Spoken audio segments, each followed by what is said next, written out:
Assalamualaikum warahmatullahi wabarakatuh. Welcome to this series of lecture in international trade law. I'm Dandang Sutrisno, the lecturer of Faculty of Law, Islamic University of Indonesia. Today,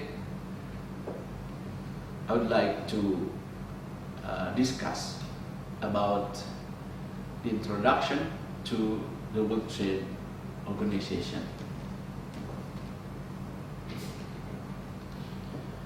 Why we should know about the World Trade Organization when we discuss about international trade law. This is because at the moment the World Trade Organization is the main source or main sources of international trade law. When we talk about international trade law, of course, this is very large topic, and of course, we need very long time to discuss this topic. However, we can discuss in very short, in very brief. When we talk about the WTO in brief, at least we discuss in four aspects. The first one is what is the purposes of the WTO, and the second one, what countries are the members of the WTO, and then what kind of systems attached to the WTO, and the last one is basic principles. And this is the most important thing when we talk about the international trade law. Okay. Let's first of all to talk about the purposes of WTO. Why the WTO was established or is established. The first one, the establishment of WTO is to secure and to ascertain international trade environment for business community.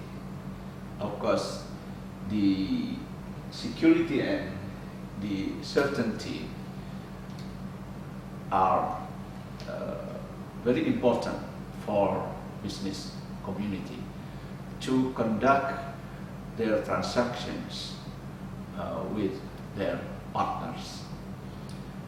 The second one is that the WTO proposes to continue trade liberalization process, to expand trade, increase investment, and also create jobs.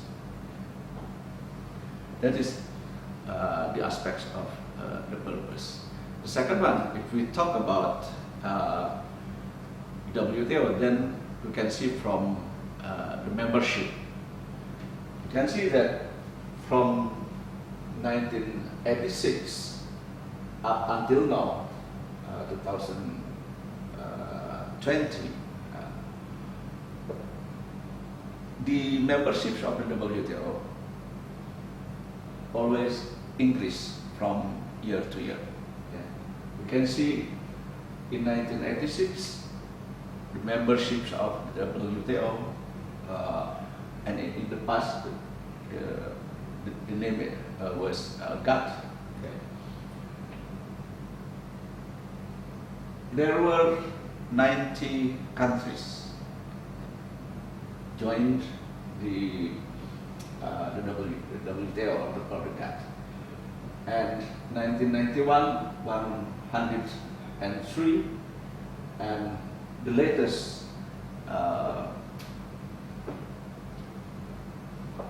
data is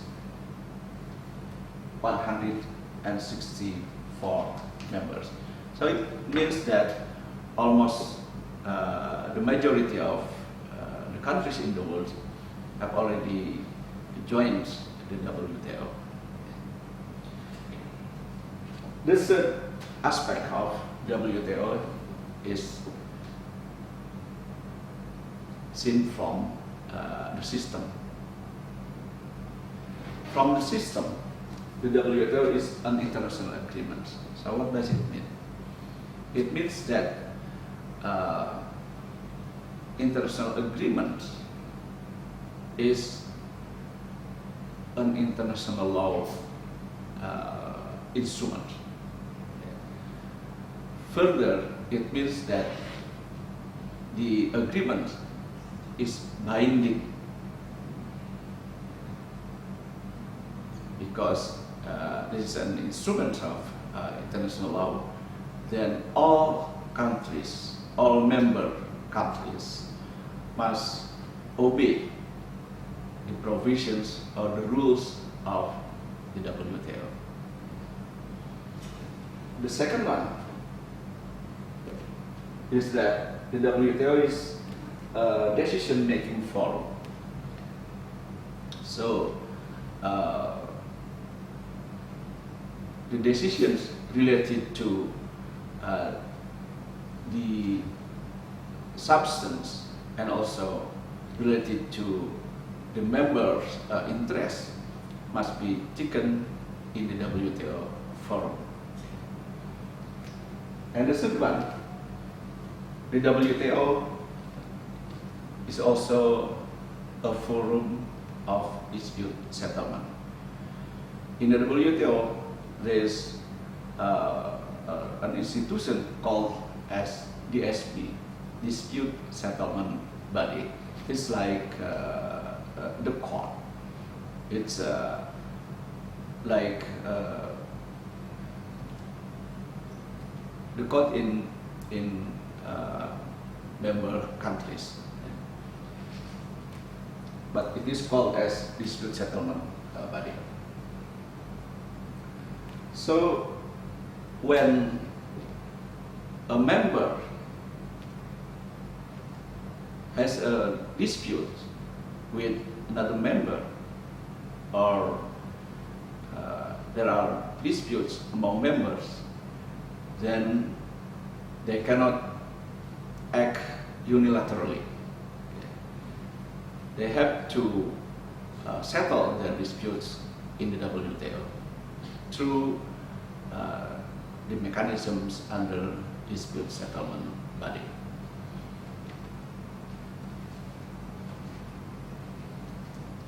Next, the WTO is also a negotiation forum. It means that the WTO is a forum to discuss various topics, to discuss various problems related to the substance and also to the interest of the members. And from the system, the WTO is also an international organization. When it was still under the GATT, the GATT was not considered to be an international organization. But now the WTO has already been recognized as an international organization. One of the characteristics of the international organization is that an organization must have what is called as international secretariat. So when it was under the GATT, there is no permanent secretariat. While today the WTO has its own permanent secretariat. That's all the WTO looking for look by or look from the system. And now let's move to the basic principles. And the basic principles are the most important when we talk about international trade law. The first one, most favored nations. So literally, it means that there is a nation which is favored, but the real meaning of the most favored nation is no favored nations. How is the implementation of these principles?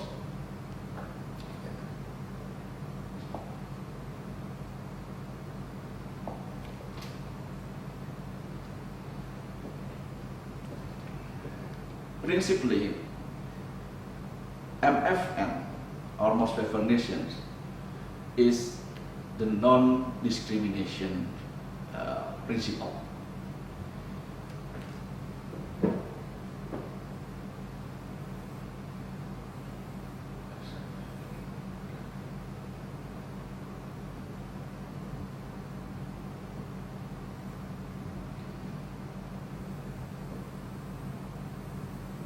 See, for example, this is the WTO, and then under the WTO there are members. Okay. For example, this is in Indonesia, this is United States, this is Brazil, this is Mexico, and this is New Zealand, this is Australia, Japan, and South Korea. Okay. So Indonesia is prohibited to differentiate of treatment to all members of the WTO. But what if Indonesia want to give something special, for example, the preference, or another special treatment to other countries? It is allowed, so long as the special treatment, so long as the preference is also given to all the members of the WTO. Okay. For example, if Indonesia wants to give preference to South Korea, for example, then Indonesia give a lower tariff. All other countries are imposed 20% of tariff, for example. But to South Korea, Indonesia gives only 5%.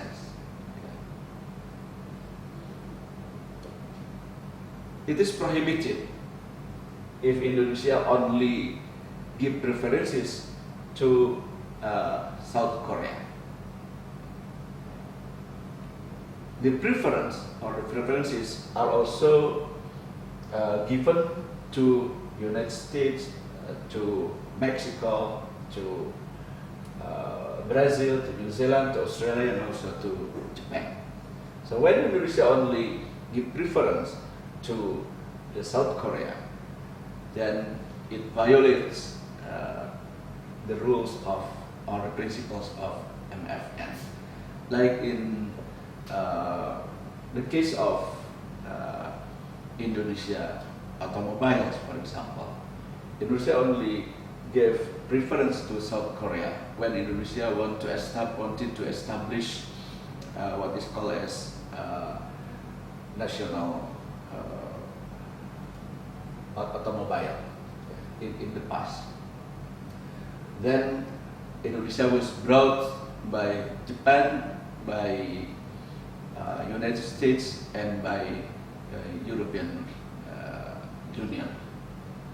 And Indonesia was decided to violate the principles of MFN. That is the example. So, in terms of most favored nations, then Indonesia must give the same treatment to all countries, to all members of the WTO.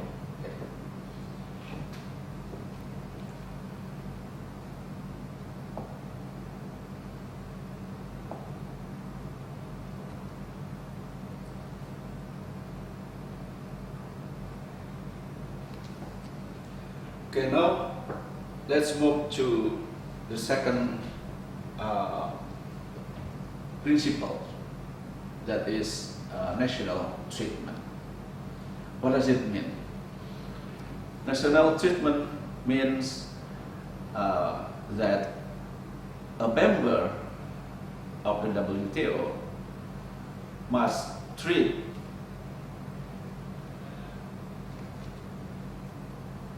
the products, the foreign products and domestic products similarly or equally.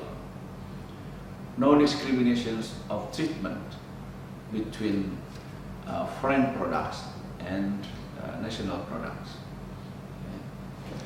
So both MFN and national treatment are the principles of non-discrimination. The difference is that in MFN, the countries or the members must be treated equally, okay, non-discriminatively, while in national treatment, the products cannot be treated differently between foreign and domestic products. And now let's move to the third basic principle, that is protection through tariff. Can a national, can a nation or a member country protect its own domestic interests? Can a country protect its own domestic products? The answer is yes. But the protections must be through tariff. It is prohibited if a member applies a protection through non-tariff, except in certain cases. Okay. So basically, the protections only allowed through tariff. Then tariff binding. Tariff binding means once the tariff has been determined, then the tariff is binding. Once the tariff have already been enlisted in the schedule of commitment, then the tariff is binding. What does it mean by binding? Binding here means that the tariff cannot be increased. But if the tariff is decreased, then it's okay, no problem, because the final end of liberalizations in terms of tariff is the lowest tariff. Okay? So when a country member raise the tariff, then it is against the rules of liberalizations of the WTO. And the fifth principle is fair competition. So if we talk about the WTO, it is not only a matter of free trade, but also fair trade. Does it mean that in the WTO there is a competition law? Not fully true, because fair competition here is only limited to a certain matters. It doesn't mean that there is a competition law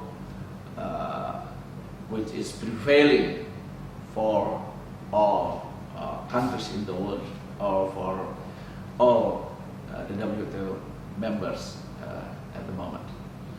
The fair competition in this case is limited to avoid or to resist the unfair competition. What is considered to be unfair competition in the WTO laws is limited to first dumping and then subsidy. So to offset the impact or the influence, the negative impacts of the dumping and subsidy, then a country can take measures. For example, if a country member sell the products to other countries in the very, very low price, then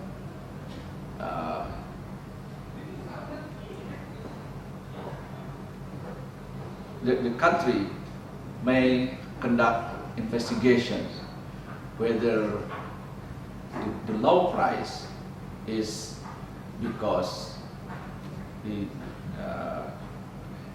goods or the products is sold in a dumping action or not. Okay.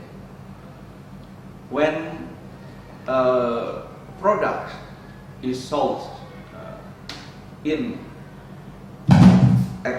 exporting countries is higher than in importing countries, then it may be dumping. For importing countries, it is possible to make investigations. First, whether or not there is a dumping, and the second one, whether or not there is an injury to the domestic product, to like products in the domestic markets, and the third one, whether or not there is a correlation between dumping and the injury. It is also possible for the goods or the products which are given subsidy in the exporting states or in the exporting countries by the government. When the subsidized products is sold in the importing countries, then the price of the products will be competitive. So it is not fair for the domestic products, okay? Because the foreign products is given a subsidy. Okay? That is the reasons that the country, the importing country, can make an investigation, and also if it is proven that there is a subsidy containing in the product, then it is possible to impose what is called as countervailing duties. So when in the dumping, a country may impose what is called as anti-dumping duties, and in subsidy it is possible to apply or to impose the countervailing duties. Next, prohibitions of quantitative restrictions. So in the WTO, it is prohibited to apply what is called as quota or quantitative restrictions.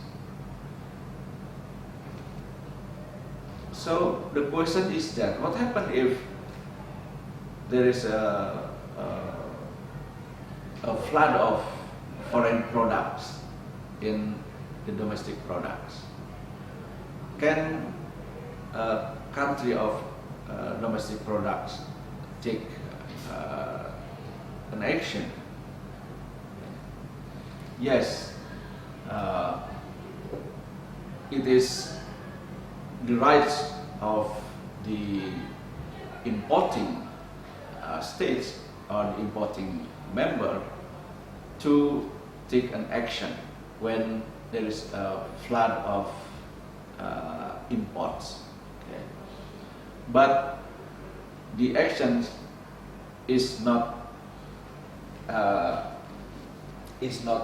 imposing the quotas, but imposing what is called as safeguard measures.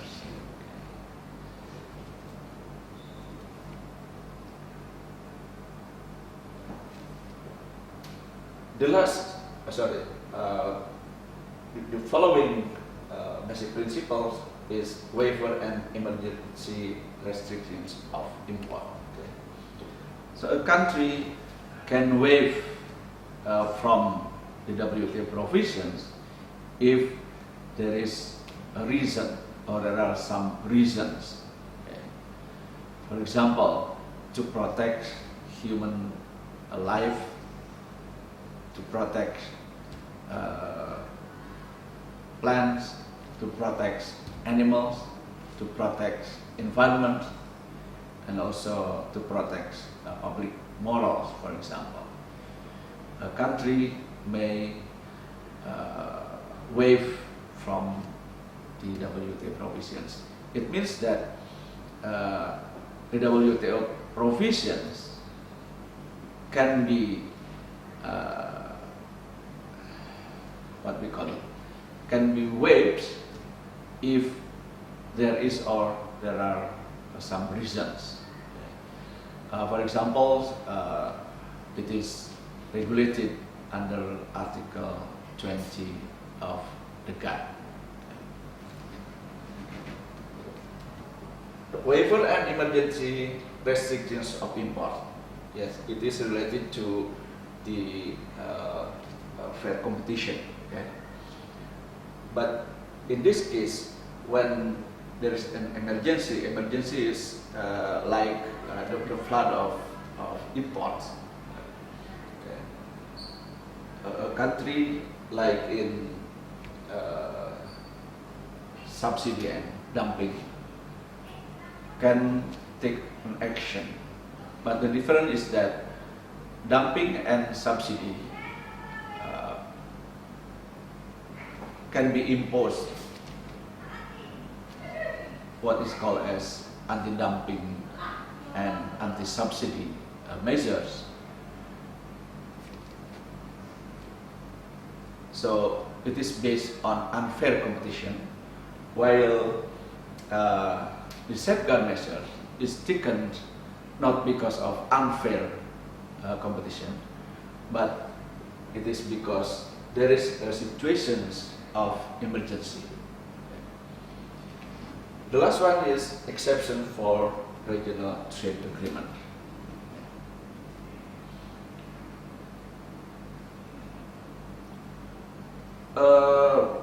Regional organization like ASEAN Economic Community, for example, can apply the different provisions, the different requirements, the different situations, the different tariff, for example, from what is prevailing under the WTO. For example, MFN tariff in the WTO, for example, 20%. But in ASEAN, the tariff is only 0 to 5%. It means that among or between ASEAN countries, the tariff only maximum of 5%, while the tariff which is imposed to the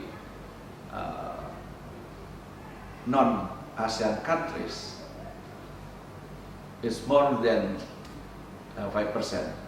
Take for example 20%. Under the WTO provisions in general, it is the violations of the principles of MFN. But for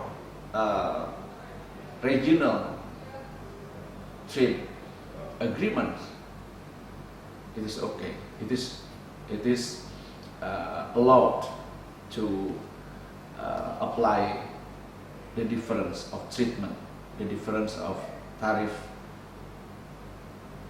and so on. But the requirement is that the regional trade agreement cannot contradict with the WTO provisions. It means that even though the different treatments between or among the members of regional trade agreements is lower than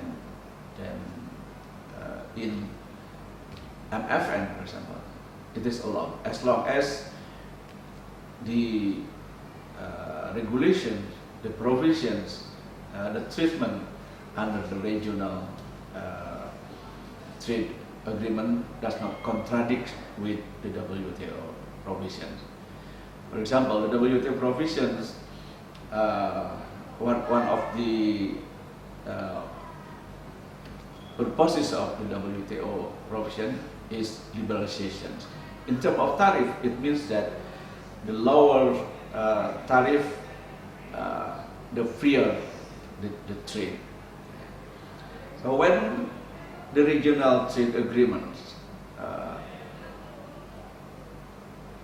goes to the same directions with the WTO, meaning that the tariff is lower and lower than it does not contradict with the WTO provisions. Okay, before I close these sessions, I would like to come back to this this title, GATT and the WTO. Why I write like this one? The WTO is the substitute of GATT. However, the GATT is still prevailing under the WTO, or the GATT is part of the WTO. That's all for today. See you in the next session. Assalamualaikum warahmatullahi wabarakatuh. Assalamualaikum warahmatullahi wabarakatuh. Salam sejahtera untuk kita semua.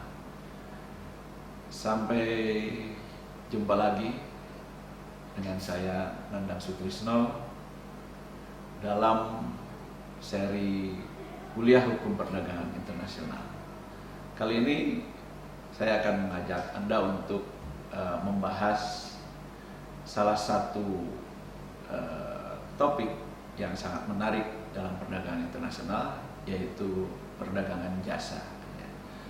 Nah, seperti kita ketahui bahwa dalam perdagangan internasional sekarang bukan hanya barang-barang saja dalam artian barang fisik, ya, tetapi juga perdagangan berlaku juga dalam bidang jasa. Ya. Nah, di dalam World Trade Organization, ya, perdagangan jasa ini diatur di dalam GATS, dalam General Agreement on on Trade in Services, atau disingkat GATS. Nah, GATS ini sebenarnya adalah merupakan perjanjian umum, ya, yang tujuannya adalah untuk memperdalam dan untuk memperluas tingkat liberalisasi perdagangan dalam sektor jasa. Nah, sehingga perdagangan jasa di dunia internasional bisa meningkat. Nah, itu tujuan dari GATS, ya, dari General Agreement on Trade in Services.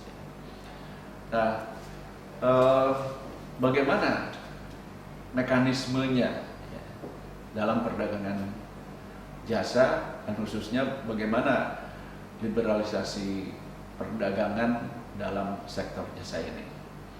Nah, ada beberapa mekanisme yang terkait dengan perdagangan jasa ini. Yang pertama adalah penyusunan jadwal, dalam artian bahwa sektor apa yang akan diliberalkan, ya, seberapa liberal, dan lain sebagainya. Nah, ini dilakukan melalui penyusunan jadwal. Kemudian juga dalam mekanisme ini juga dijelaskan bagaimana perdagangan jasa dilakukan, bagaimana liberalisasi perdagangan jasa dilakukan. Kemudian juga apa saja sektor-sektor jasa yang akan diliberalkan. Apakah semua sektor jasa, ya, atau hanya sektor-sektor tertentu saja yang akan dijadwalkan, ya. Apakah Indonesia siap untuk meliberalkan seluruh sektor jasa, atau hanya dalam jasa-jasa tertentu saja? Nah, ini tentu tergantung pada Indonesia sendiri, ya. Kemudian seberapa dalam, ya, dan juga seberapa luas, ya, liberalisasinya pada sektor jasa, ya. Seberapa dalam artinya satu sektor jasa tertentu ya akan diliberalkan, ini seberapa liberal ya. Sejauh mana liberalisasinya, apakah hanya setengah liberal atau full liberal ya. Nah, kalau seberapa luas itu sektor jasa apa saja yang akan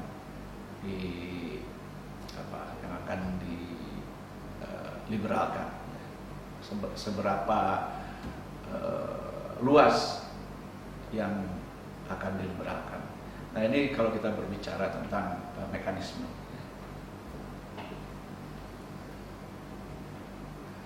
Nah, kemudian modalitasnya bagaimana? Cara melakukan perdagangan jasa itu bagaimana? Tentu saja ini dalam konteks internasional atau yang diatur di dalam World Trade Organization, khususnya di dalam General Agreement on Trade in Services. Ya. Nah, kalau kita berbicara tentang perdagangan jasa, setidaknya ada 4 modalitas. Ya. Yang pertama adalah consumption abroad atau konsumsi di luar negeri. Nah, dengan demikian jasanya tetap ada di luar negeri, pedagang atau penyedia jasanya tetap ada di luar negeri, tetapi konsumen ya, yang pergi ke luar negeri untuk mengkonsumsi jasa tersebut ya. Nah, misalnya di sektor pendidikan ya, mahasiswa-mahasiswa Indonesia yang akan belajar di universitas-universitas luar negeri ya, maka mereka datang ke negara-negara di mana perguruan tinggi tersebut berada. Nah, ini artinya bahwa universitas di luar negeri itu menyediakan jasa pendidikan tinggi ya. Nah, sementara mahasiswa-mahasiswa Indonesia datang ke sana untuk belajar. Ini artinya dilihat dari perdagangan internasional, maka pendidikan ini juga sudah menjadi komoditas perdagangan ya. Yang berarti bahwa universitas-universitas di luar negeri menjual jasa pendidikan di bidang pendidikan tinggi kepada mahasiswa-mahasiswa Indonesia yang datang ke sana. Nah, itu yang dimaksud dengan consumption abroad ya. Kemudian yang kedua, cross border supply. Nah, dalam cross border supply atau pasokan lintas batas, baik penyedia jasa atau penjual jasa maupun konsumen jasa ya, itu tetap berada di negaranya masing-masing ya. Tetapi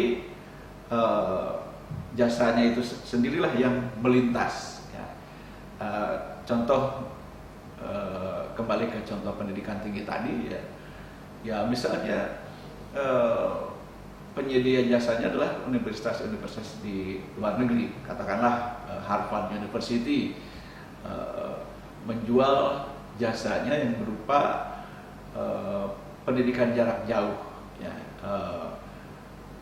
Konkretnya adalah menjual beberapa courses, beberapa mata kuliah secara online ya. Nah, mahasiswa Indonesia yang mau belajar di Harvard University ya, tidak pergi ke Amerika, tetapi tetap berada di Indonesia, kemudian mengakses online course yang ditawarkan oleh Harvard University tersebut. Nah, ini bisa dikatakan sebagai pasokan lintas batas, atau bisa juga toko-toko buku online ya, misalnya yang ada di Amerika menawarkan jasa-jasanya ya, terhadap konsumen-konsumen yang berada di negara-negara lain. Ya. Bisa juga dokter-dokter yang ada di Singapura misalnya, sekarang ini lagi tren ya, itu menawarkan jasanya. Nah, dia tetap berada di Singapura, ya. Tapi konsumennya adalah para pasien-pasien yang berasal dari Indonesia dan mereka tetap berada di Indonesia. Ya. Nah, misalnya adalah melalui konsultasi online atau bisa konsultasi lewat telepon misalnya, ya. Dengan tentu saja dengan bayaran tertentu, ya. Nah, ini juga bisa dikatakan sebagai cross border supply. Jadi jasanya yang melintas. Kemudian yang ketiga adalah commercial presence atau kehadiran komersial. Nah, yang dimaksud kehadiran komersial di sini adalah sebenarnya kehadiran secara fisik, ya, penyedia jasa dari negara lain, misalnya ke Indonesia, ya. Contohnya seperti apa? Ya, misalnya dalam bidang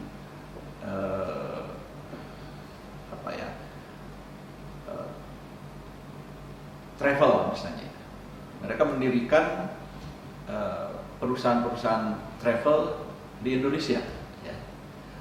Nah, mereka mendirikan kantor cabang atau anak perusahaan di Indonesia, sedangkan induknya ada di negara lain. Nah, itu juga bisa dikatakan sebagai commercial presence. Dan kita bisa melihat bahwa sekarang sudah ada misalnya perbankan asing, ya, yang membuka cabangnya di Indonesia. Ya, ini juga bisa disebut sebagai commercial presence, ya. Dan perkembangan terakhir, ya, yang bisa kita akses di berbagai media, yaitu saat ini Indonesia juga sudah kedatangan universitas dari Australia, yaitu Monash University, ya, yang akan beroperasi di Indonesia. Ini berarti bahwa mereka bukan hanya menyediakan jasa yang bisa diakses oleh orang Indonesia yang datang ke Australia, ya, tetapi juga Monash University mendirikan universitas atau cabang universitas atau bagian dari universitas atau mungkin fakultas tertentu atau program studi tertentu secara fisik di Indonesia. Nah, itu commercial presence, ya. Nah, kehadiran Monash University ini sekarang dimungkinkan, ya, tentu dengan bermitra dengan institusi yang ada di Indonesia, ya. Nah, saya kira bisa kita lihat contoh-contoh yang lain mengenai commercial presence. Yang penting adalah bahwa bukan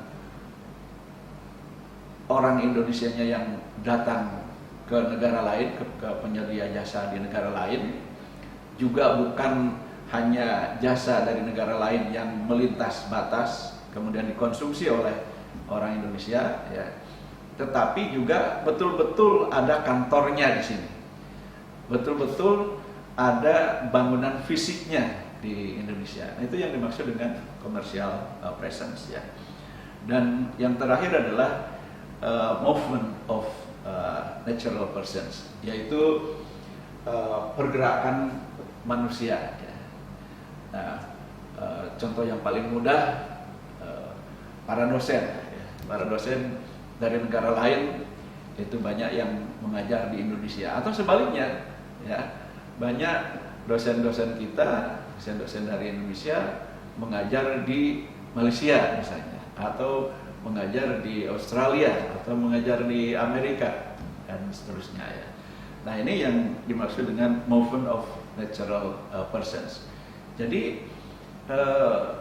ini kaitannya dengan orang perorangan, ya, yang menjual jasanya, ya.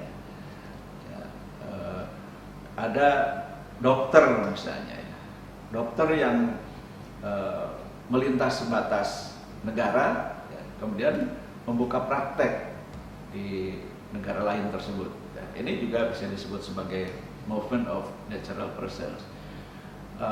Contoh-contoh lain saya kira bisa kita temukan di berbagai bidang jasa. Ya. Nah, selanjutnya cakupan perdagangan jasa itu apa saja? Nah, ternyata di dalam WTO ya, semua sektor jasa itu tercakup. Artinya semua sektor jasa diatur di dalam World Trade Organization.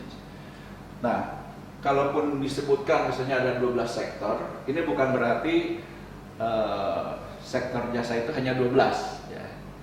Tapi kira-kira kalau disebutkan ini ada 12 sektor jasa tetapi tidak terbatas pada 12 ini ya. Jadi pokoknya semua sektor jasa ya. Nah, kita mengenal berbagai jenis jasa ya. Ada jasa bisnis, misalnya termasuk jasa profesional dan jasa komputer. Kemudian jasa komunikasi ya. Ini saya kira bisa kita saksikan bersama sekarang ya, di sektor komunikasi ini luar biasa perdagangan jasa secara internasional ya. Kita menyaksikan betapa operator-operator asing ini banyak beroperasi di negara kita di sektor komunikasi ini. Kemudian juga jasa konstruksi, ya, jasa konstruksi dan teknik yang terkait dengan jasa konstruksi tersebut. Ya, misalnya kehadiran tenaga-tenaga asing itu banyak kita saksikan dalam proyek-proyek besar, misalnya bangunan-bangunan yang canggih ya. Ini banyak sekali tenaga-tenaga asing yang bekerja di Indonesia ya. Dan banyak sekali penyedia-penyedia jasa yang beroperasi di Indonesia. Kemudian jasa distribusi, ini juga tentu dalam perkembangan sekarang ini jasa distribusi ini luar biasa ya. Kemudian jasa pendidikan. Nah, ini yang saya sampaikan tadi ya, bahwa jasa pendidikan sekarang ini sudah semakin liberal. Artinya kita harus siap-siap bahwa sektor pendidikan itu bukan hanya terkait dengan hal-hal yang ideal ya, tetapi sekarang dunia pendidikan juga sudah dianggap setara dengan jagung, dengan kedelai ya, dengan daging sapi. Artinya bisa diperjualbelikan secara internasional atau termasuk komoditas perdagangan internasional ya. Kemudian jasa lingkungan ya, juga merupakan sektor jasa yang luar biasa berkembang saat ini ya. Kemudian jasa keuangan. Nah, ini jasa keuangan ini termasuk asuransi dan perbankan ya. Sekarang bisa kita saksikan perkembangannya yang luar biasa di tanah air ya. Bagaimana kita menyaksikan bank-bank asing, asuransi asing ya, sangat berkembang di Indonesia ya. Apalagi sekarang dengan dengan bermasalahnya lembaga-lembaga keuangan di tanah air, maka ini kesempatan bagi penyedia-penyedia jasa keuangan dari negara lain untuk beroperasi di Indonesia. Kemudian jasa kesehatan dan sosial ya. Nah, kita tahu bahwa sekarang juga untuk kalangan atas ya, ini sudah menjadi trending ya. Kalau berobat itu sekarang ke Singapura atau ke mana, ke Malaysia misalnya. Nah, ini sektor jasa di bidang kesehatan ya.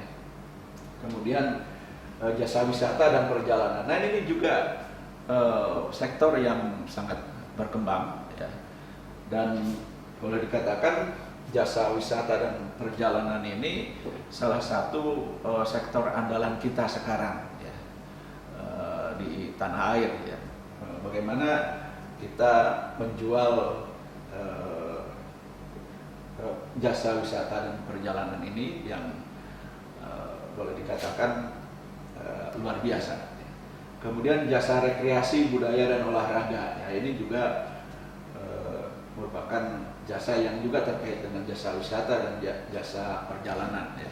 Dan sekarang saya kira sudah mulai dikapitalisasi ya, mengenai wisata budaya ya. Ini sedang dikapitalisasi ya. Kemudian jasa transportasi, apalagi ini ya, jasa transportasi ini saya kira seiring dengan perkembangan jasa-jasa di sektor lain, maka jasa transportasi juga sangat berkembang dengan besar. Dan jasa-jasa lain, nah ini jasa-jasa lain ini tentunya tidak terbatas ya. Artinya ya, apa yang disebut jasa ya ini tercakup oleh perjanjian atau oleh General Agreement on Trade in Services ya. Nah, pertanyaannya bagaimana Indonesia ya? Sejauh mana Indonesia sudah melakukan liberalisasi pada sektor jasa ini? Apakah semua cabang jasa, apakah semua sektor jasa sudah diliberalkan atau hanya jasa-jasa tertentu saja? Nah, untuk perdagangan jasa ini ya, untuk Indonesia ya, baru beberapa sektor saja ya. Baru beberapa sektor saja. Nah, sudah atau baru ya, baru ada 6 sektor yang sekarang sudah diliberalkan di Indonesia dengan variasi kedalaman dan keluasan dari jasa tersebut ya. Dan yang nomor 6 ini sebenarnya adalah yang baru diliberalkan beberapa waktu belakangan ini ya. Terutama setelah berlakunya Undang-Undang Nomor 12 Tahun 2012 tentang pendidikan tinggi ya. Nah, yang sudah diliberalkan di Indonesia adalah sektor jasa telekomunikasi ya. Kita menyaksikan sekarang operator-operator seluler ya. Ini kan sudah boleh dikatakan sudah banyak operator-operator asing, bahkan operator Indonesia sendiri sudah dijual ke negara lain. Nah, ini di sektor telekomunikasi. Kemudian di sektor industri juga kita sudah melakukan liberalisasi dan transportasi laut. Transportasi laut juga ini sudah diliberalkan. Demikian juga di bidang tourism ya. Dan juga finance ya. Nah, ini yang saya katakan tadi bahwa di sektor finance ini sekarang perbankan dan asuransi asing itu sudah banyak beroperasi di Indonesia ya. Dan yang terakhir adalah higher education atau di bidang pendidikan tinggi. Tentu liberalisasi semua sektor ini ya tidak sama ya, artinya kedalamannya dan keluasannya itu tidak sama ya. Seperti bidang perbankan ya, atau bidang pendidikan tinggi ini masih terbatas ya, liberalisasinya, artinya tidak bebas sebebas-bebasnya. Ada aturan-aturan tertentu ya, yang membatasi. Baik, jadi sekali lagi Indonesia baru meliberalkan beberapa jenis jasa saja. Ya. Baik, selanjutnya kita lihat apa saja prinsip-prinsip yang ada di dalam GATS. Prinsip-prinsip ini sekali lagi adalah merupakan asas ya, asas-asas yang ada di dalam perjanjian di sektor jasa dalam General Agreement on Trade in Services. Yang pertama adalah yang diterapkan pada GATS adalah juga prinsip-prinsip WTO secara umum. Jadi prinsip-prinsip WTO secara umum diterapkan juga terhadap prinsip-prinsip di dalam GATS. Seperti contohnya apa ya? Seperti MFN, Most Favored Nations, bahwa semua negara penyedia jasa ini harus diperlakukan sama, ya. Tidak boleh ada diskriminasi. Demikian juga misalnya adalah national treatment, ya. National treatment juga berarti bahwa penyedia jasa asing tidak boleh dibedakan dengan penyedia jasa lokal atau domestik, ya, atau penyedia jasa nasional, ya. Nah, jadi apa yang berlaku di WTO secara umum berlaku juga pada GATS, ya. Kemudian target utamanya apa dari GATS ini, dari General Agreement on Trade in Services ini, ya tidak lain adalah regulasi lokal nasional, ya. Artinya kapan suatu negara itu melakukan liberalisasi, ya bisa dilihat dari peraturan-peraturan nasionalnya, dari undang-undangnya, dari peraturan pemerintah, peraturan presidennya, dari keputusan menterinya. Nah ini apa yang menjadi target utama, yaitu regulasi lokal nasional. Artinya apa? Artinya WTO melalui GATS ini menyerahkan kepada negaranya masing-masing untuk mengatur perdagangan jasa ini, ya. Termasuk ya bagaimana cara liberalisasinya, seberapa dalam, seberapa luas, sektor-sektor apa saja yang akan diliberalkan, ini semua tergantung pada pengaturan nasional atau peraturan pada tingkat lokal, ya. Nah, kemudian sebagaimana yang saya sampaikan tadi juga ditekankan di sini adalah prinsip national treatment, yaitu perlakuan yang sama, ya, antara pemasok jasa lokal dengan pemasok jasa asing. Demikian juga prinsip MFN tadi, ya, sebagaimana saya sampaikan juga tidak boleh memberikan perlakuan berbeda antar negara anggota. Artinya negara anggota ya penyedia jasa ini harus diperlakukan sama, ya. Kemudian, nah ini yang saya kira sangat penting, yaitu adalah sistem yang diberlakukan itu adalah positive list, ya.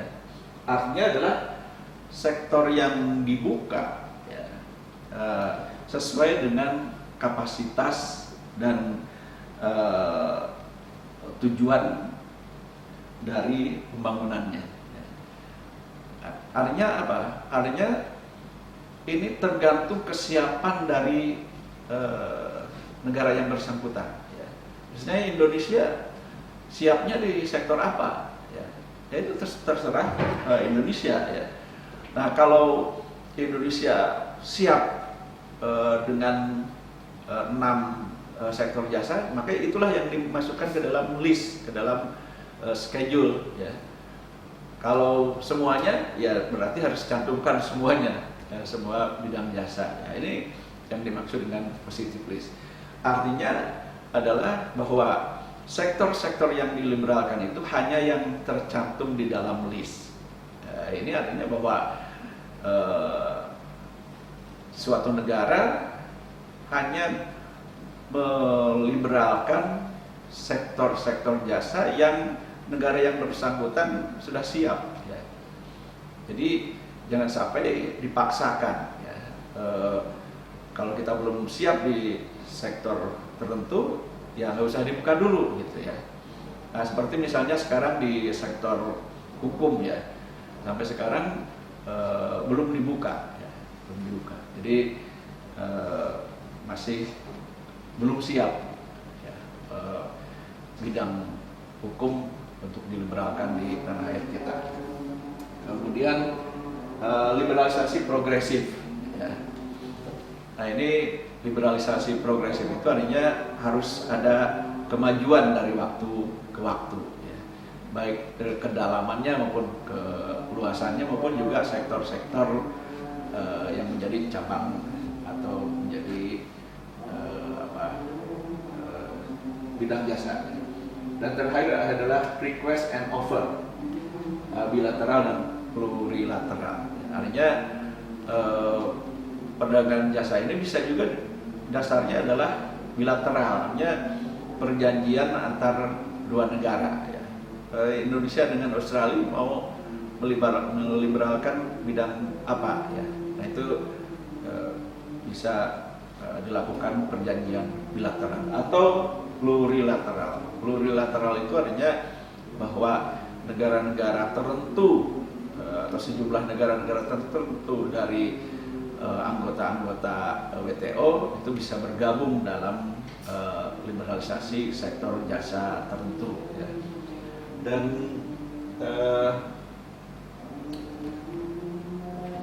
terakhir yang ingin saya sampaikan adalah bahwa sekali lagi bahwa sektor jasa ini sangat tergantung pada negara yang bersangkutan, ya. Sehingga WTO sebenarnya memberikan kebebasan kepada suatu negara untuk meliberalkan atau tidak meliberalkan sesuai dengan kapasitas negara yang bersangkutan. Demikian pembahasan untuk sektor jasa ini. Sampai ketemu di topik yang lain. Terima kasih. Assalamualaikum warahmatullahi wabarakatuh.